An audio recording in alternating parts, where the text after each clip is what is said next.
I'm just going to start by saying that the early Singapore and Malayan period of the 19th century to mid 20th century, the pioneers of change during the 19th century, early Indian pioneers arrived in Singapore and Malaya, established themselves as traders and entrepreneurs for selling spices and other commodities, as well as textiles.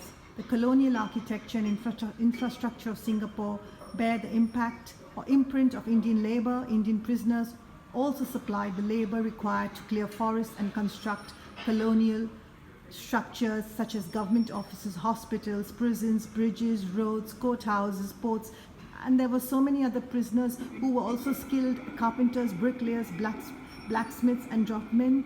During the late 19th century, many early institutions such as Singapore Ceylon Tamil Association and Singapore Malayali Association were also established to serve the religious, cultural, economic, and professional needs of the Indian community. India and Ceylonese teachers also taught at missionary schools. So this was the pre-World War II period, and these artifacts in this hall here, in this room, they just show us how the prisoners and builders and how the money lenders,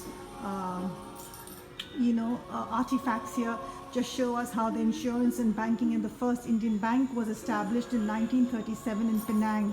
The Chettiars were the catalyst in modernization, apparently, of the Southeastern Asian economy and provided a capital to opium, rubber, palm oil, and tin businesses, as well as funded Chinese and European businesses. In Singapore, money lending business were first operated by the Chettiars and subsequently by the Sikhs. So I'm just going to walk down this gallery and I'm just going to show you some of the exhibits here so you can get the little feel of what I'm trying to say. So a plantation workforce worker would look like this for somehow, and then there would be a police and civil servant who would look like this, basically dressed like this in this uniform.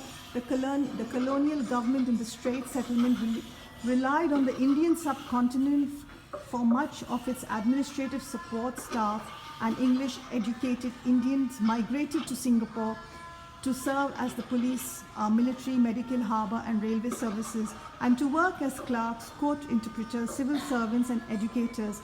Among the earliest Indian recruits were a group of 200 Sikh policemen who arrived in Singapore in 1879. So this basically wall is just showing us and taking us to the past, 100 years ago, how society was changed by these very people who came here and started to transform Singapore.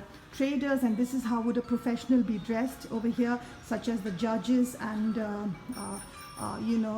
justice people, and how they would be, what kind of professions they were doing. So like, for example, the presence of Indian traders and businessmen in the Straits settlements can be traced back to the founding of the Penang in 1786.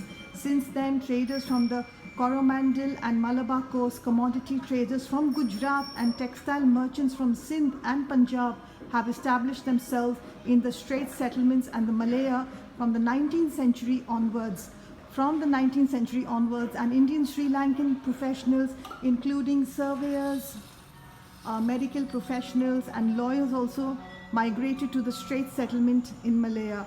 In the same token, it says also here, there is this exhibit which, showing that one of the early groups of Indians to arrive in Singapore included the migrants who established small-scale businesses such as shops, food businesses, craftsmen, goldsmiths, milkmen, washermen.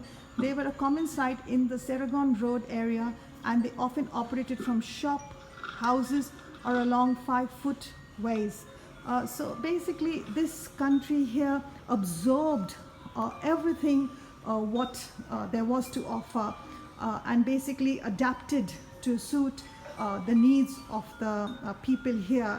And as a diaspora community, they spread through arts and culture, and women also played a very significant role.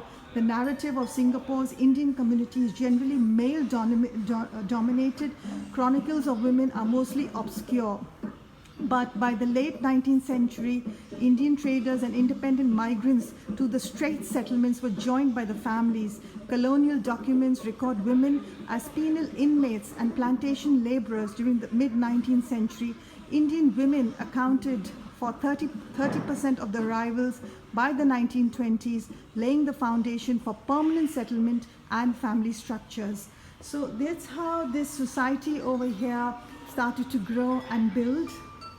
This is an interactive map where you can, just press and you see, how, learn a bit more about the culture and how, things get done. So during the 20th century, what happens is that the number of institutions and organizations aligned to ethnic, sub-ethnic, linguistic, religious, and caste groups as well. And we see how it starts to grow from here on. And with the growing Indian migrant community, education also became a key need. And there were attempts to establish Tamil schools in the Straits settlements and Malaya during the second decade of 1800s.